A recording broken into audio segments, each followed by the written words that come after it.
So here this evening we have on Tea Time Becky Walsh. Welcome, Becky. Hello, good to be here. Now you're a Hay House author and you're internationally known for being rather an expert on intuition. Yes. How did all that start? When did you first realise that you could do all this? Well, it actually started with being dyslexic. So I guess it started at school with this sort of realisation that what I was lacking in perhaps my maths, physics, chemistry and passing exams brain, I actually had a really high level of social intuition.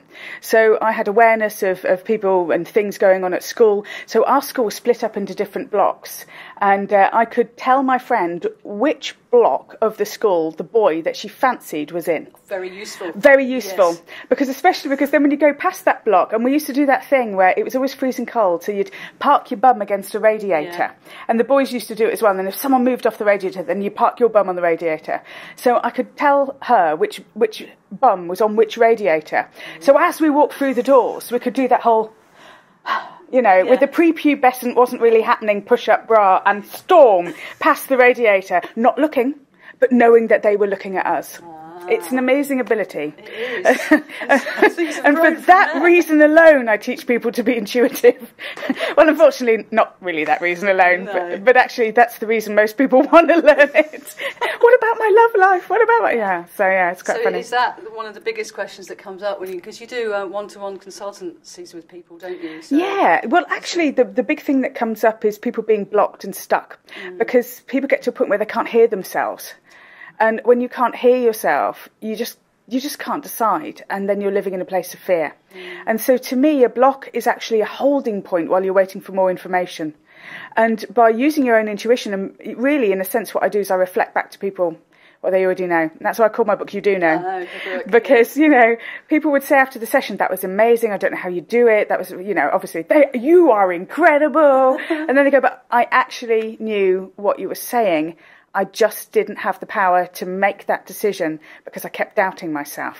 So what you're doing is it feels like to me like you're unlocking things or helping people to unlock aspects themselves to get to that core truth. It's about authentic listening, and your own heart-led intuition teaches you how to listen to yourself authentically, and authentic listening to yourself through the heart bypasses the ego mind. And it's the ego that says, don't do it. And then when you actually get in touch with your heart is actually saying, do it, or don't do it as well, because it might be the wrong thing.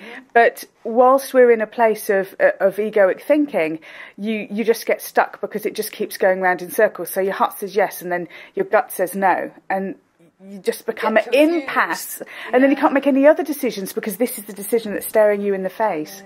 So that's usually what I do. I help people in blocks like that. And of course, the biggest block can come down to relationships because it's the most intimidating thing, because unfortunately it involves someone else's free will. And I've tried for years to be in relationships that didn't involve someone else's free will, and unfortunately it didn't work. No. Go figure. So to me it's about learning how to be able to listen to your partner properly rather than listen to your partner through an egoic filter. Right. That's really important.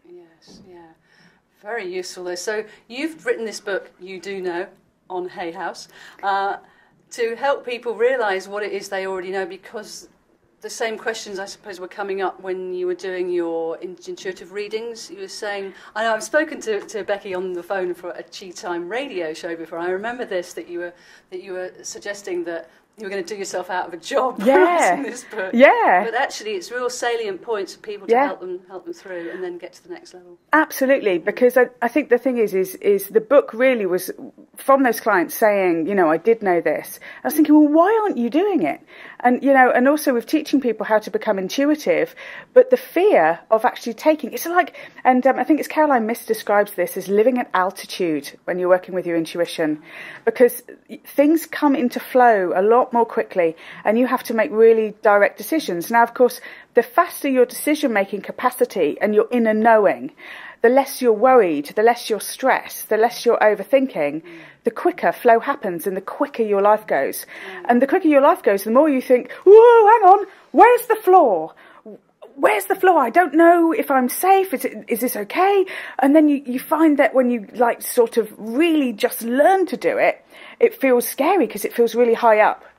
And then when you're doing it as a matter of course, you feel high up and it feels great, because from a higher advantage, you can see things clearly. Mm-hmm. But you have to have your feet on the ground.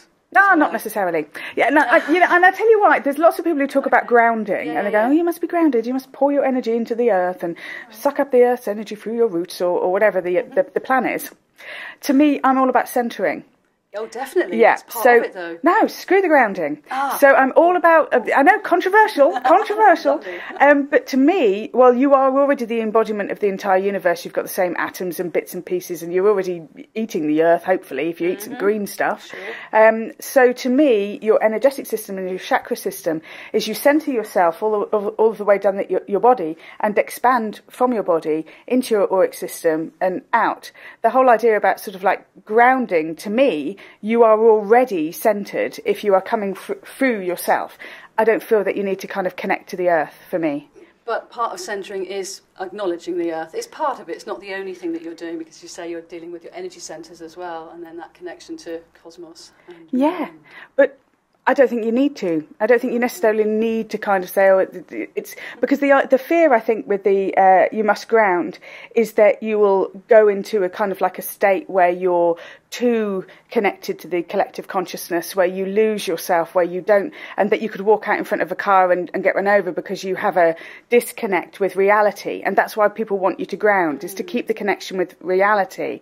But you are the connection with the reality because you're in a physical body. So you're only connecting with physical, but if you are physical, then you connect with your own physical. And then to me, I don't believe that you need to ground. But that's just, and it works for me. It might not work for other people. This is interesting stuff. It's interesting stuff. Here we have Becky Walsh. Being controversial. Oh. Absolutely. There'll be all of these comments going, I disagree. Yes, but what you do is you pose questions, or you Absolutely. bring up, and you say, well, how is that for you? Yeah, and I will answer that. Yeah. And then you'll get people to say, well, how does that feel for you? And because there's such a range of different people out there, it's like it's going to be different things for different folks, and that's all fine. It is all fine. Absolutely. It totally is. So the right-left brain stuff is pretty universal? One brain does not fit all. No. So and the right left brain stuff almost like works as a metaphor, because the brain is extremely complicated. So, you know, if you have an injury, then in one part of the brain, then another part of the brain will actually start and change and develop to actually help compensate for what's going on. Very much like somebody who has really great eyesight because they have terrible hearing. So the body actually compensates. And so for me, being dyslexic, I discovered that in a sense, if you think about the whole spectrum that goes right the way through to being kind of like Asperger's and have difficulty with eye contact, not great with social intuition, but maybe great left hemisphere skills like remembering names and numbers and patterns and things that are compartmentalized, which is what the left brain remembers.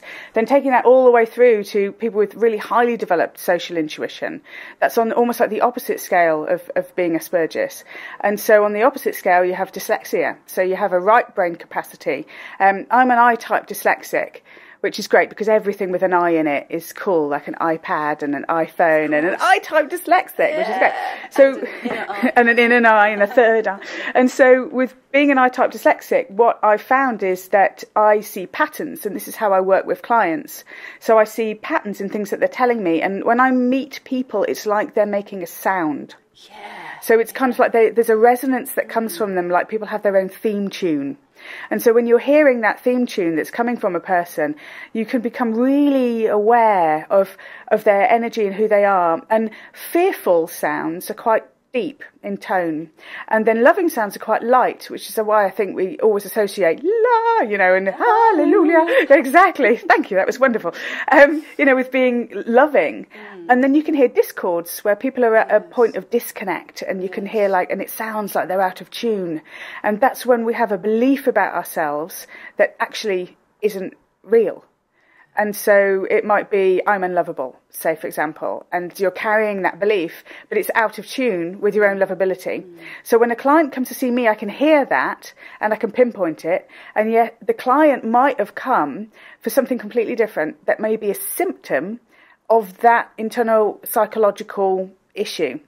So to me, I studied psychology and psychosynthesis and lots of bodywork stuff, and took parts of all of that. But what I learnt from doing all of those disciplines is what discord at those discipline levels sounds like.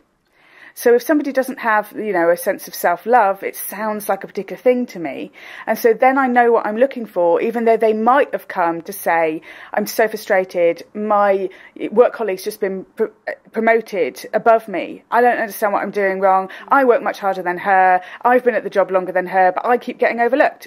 What's the deal?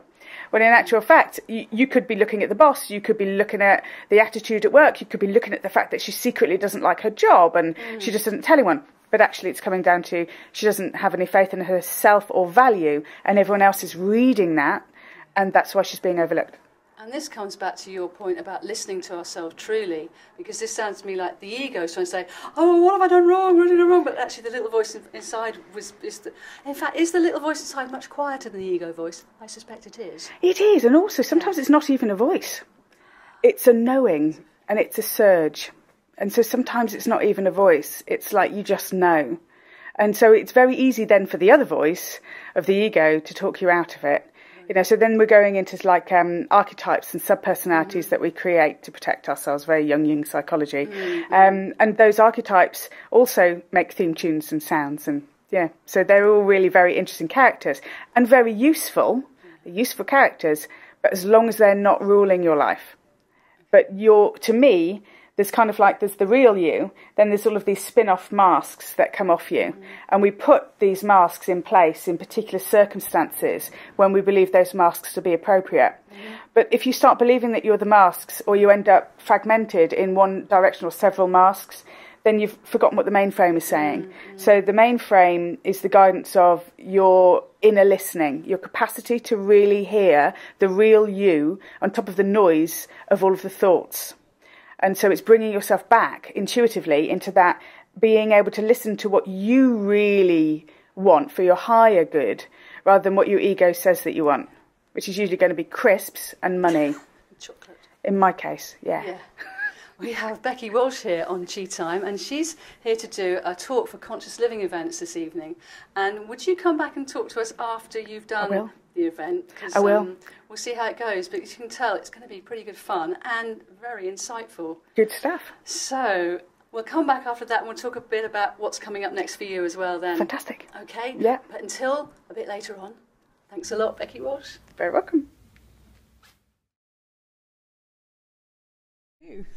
So we are here again after the event. Becky has just raised the roof, literally, with her intuitive insights and humorous anecdotes. Thank you. You're very welcome. Well, how was that for you? Oh, it was brilliant. I mean, it's such a great audience. Just a really great group of people. And they were laughing at everything, which is always really helpful. And just lots of eye contact. They were just lovely. So they were a pleasure to work with. There's sometimes when you're speaking, there comes a point where you suddenly just want to be in the toilet, not go to the toilet, just in the toilet, just to be in a private space because everyone's staring at you. Yeah. And I just didn't feel like that at all tonight at any point. It was just wonderful. I just think it's a really great crowd in Bournemouth. I'm really pleased to be here. Really. Good. Yeah. And I believe you're going to be doing some more things for conscious living events. Yes, I will. So I've been asked to go to down to Exeter, so we shall see. So so I'll be very happy to do that. That'd be brilliant. Okay, so we'll let you know dates when that happens for all of you down in that area. Yeah. But you're actually from Bristol, aren't you? I am. I'm living in Bristol, yes. You are, and you're doing a workshop with one of our last guests, Tim Freak. Well, it's actually, we're doing a show. It's a show, isn't it? Yeah, so it's the show called Wake Up Stand Up. And so it's me doing live intuitive readings on the audience, with Tim doing his philosophy. And so we've blended the two together to see just what fun we can have. And it's going to really be a show about life. I keep saying to him, it's life, Tim, but not as we know it. And he's kind of, so it's going to be a show about life, really.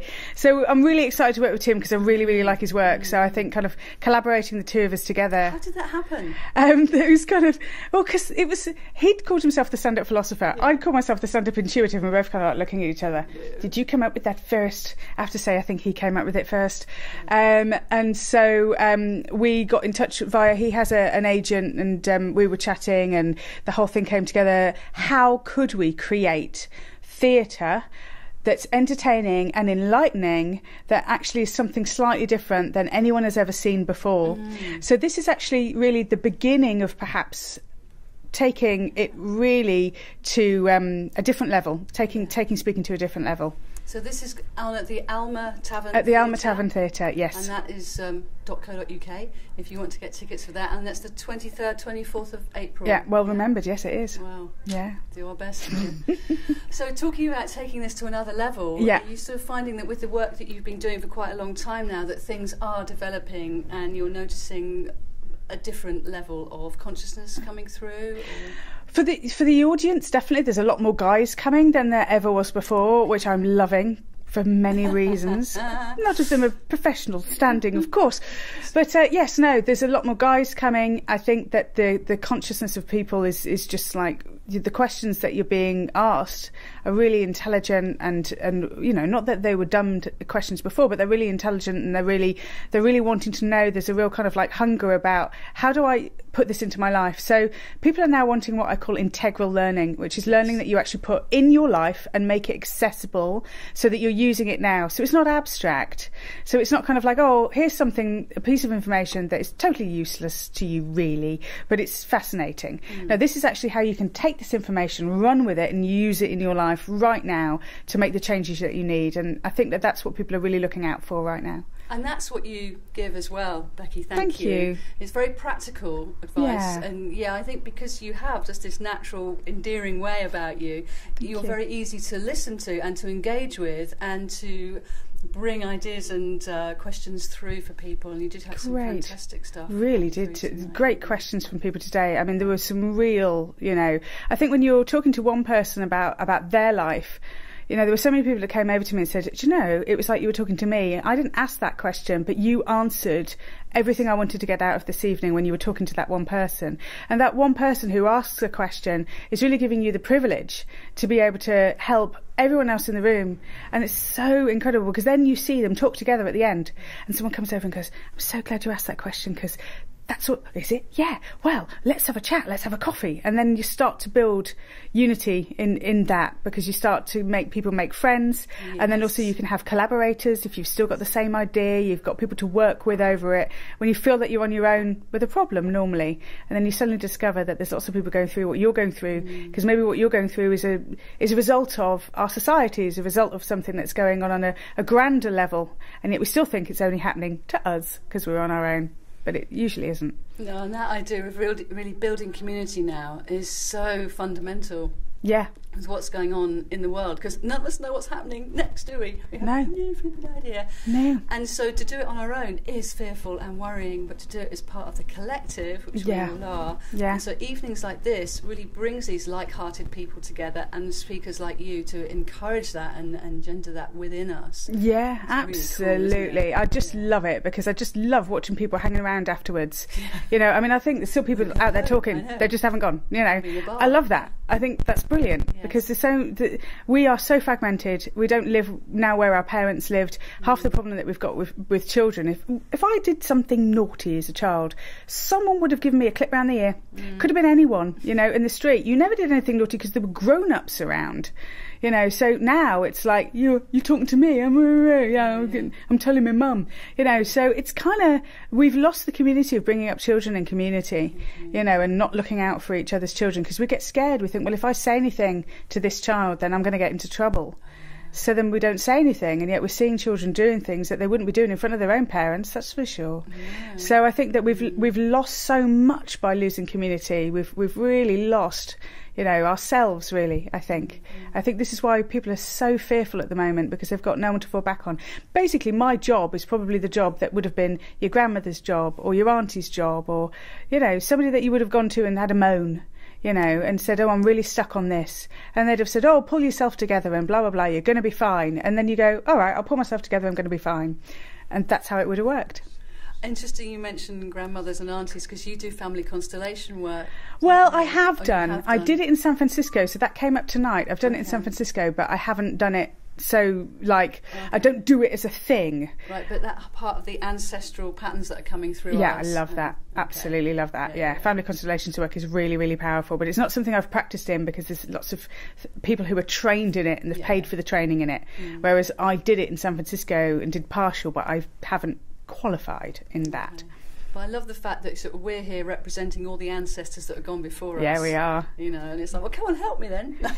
Where's my team? No, you're helping them. You sort out the issues going backwards. Oh, that's the other Absolutely. thing, yeah. Both ways. So, Becky, I'd love to talk to you more. Please let me do it again.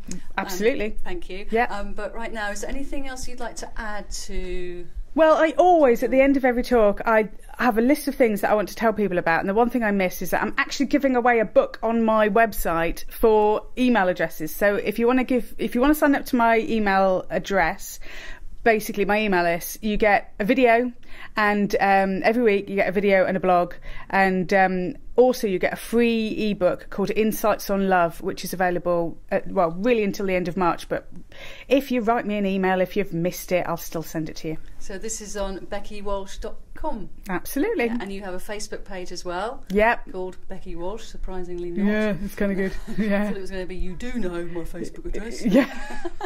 Or at least guess it. Yeah. And Twitter is BeckyWalsh.com. So it's BeckyWalsh.com, but without the dot. Because you're dotty enough. Yeah, absolutely. Who needed it? Yeah, really.